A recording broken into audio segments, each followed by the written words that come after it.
కొందరిని మాత్రమే మన మానవ ప్రపంచం గుర్తుపెట్టుకుంటుంది.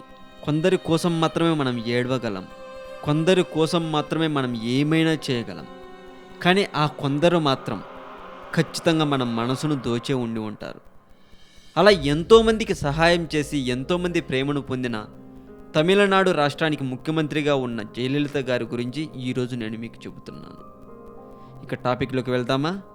జయలలిత ఫిబ్రవరి 24, 1948 తేదీన అప్పటి మైసూరు రాష్ట్రంలోని పాండవపుర తాలూకా మేలుకోటెలో జయరాం వేదవల్లి దంపతులకు జన్మించింది. తల్లి ఒక తమిళ అయ్యంగార్ బ్రాహ్మణ వంశానికి చెందినది. జయలలిత అసలు పేరు కోమలవల్లి. అది ఆమె అవ్వగారి పేరు. బ్రాహ్మణ సాంప్రదాయాన్ని అనుసరించి ఆమెకు 2 పేర్లున్నాయి. మొదటిది కోమలవల్లి, రెండవది జయలలిత. జయలలిత అనే రెండో పేరును పాఠశాలలో చేర్పించేటప్పుడు నమోదు చేశారు. తిరుచి జిల్లా శ్రీరంగ పూర్వీకంగా కలిగిన జయలలిత 1981లో తమిళనాడు రాజకీయాలలో ప్రవేశించింది. రామచంద్రన్ మరణాంతరం అతని భార్య జానకి రామచంద్రన్ తమిళనాడు ముఖ్యమంత్రి అయినను ఆమె ఎక్కువ రోజులు పదవిలో కొనసాగలేకపోయింది. జయలలిత 1989 అసెంబ్లీ ఎన్నికలలో విజయం సాధించి తొలి మహిళా ప్రతిపక్ష నాయకురాలిగా స్థానం సంపాదించారు.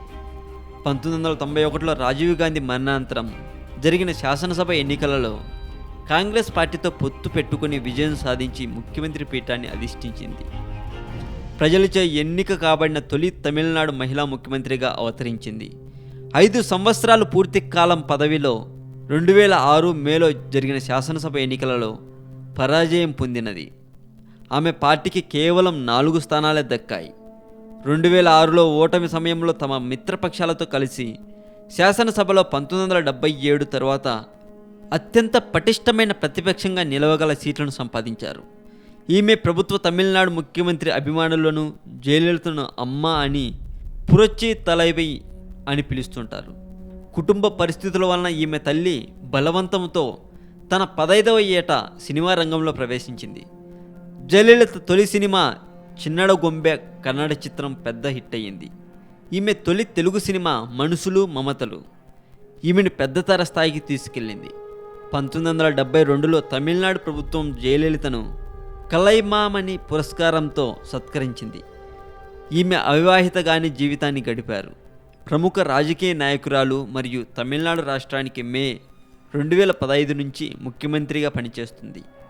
అంతకు మునుపు 1991 నుంచి 1996, 2001లో కొంతకాలం 2002 నుంచి 2006 దాకా కూడా ముఖ్యమంత్రిగా పనిచేసింది.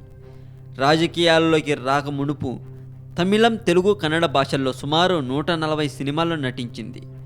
1961 నుంచి 1980 వరకు ఎక్కువగా కథానాయికగా వివిధ రీతుల చిత్రాలలో వైవిధ్యభరితమైన పాత్రలలో నటించింది.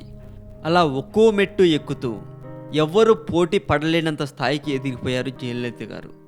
కష్టపడితే ఏదైనా సాధించవచ్చు అని నిరూపించారు. ఇక జయలలిత గారు నిన్న రాత్రి అంటే డిసెంబర్ 5వ తేదీ 2016వ సంవత్సరం నాడు మరణించారు. ఆమె ఆత్మకు శాంతి కలగాలని మనస్ఫూర్తిగా కోరుకుంటుంది తెలుగు మోజో ఛానల్.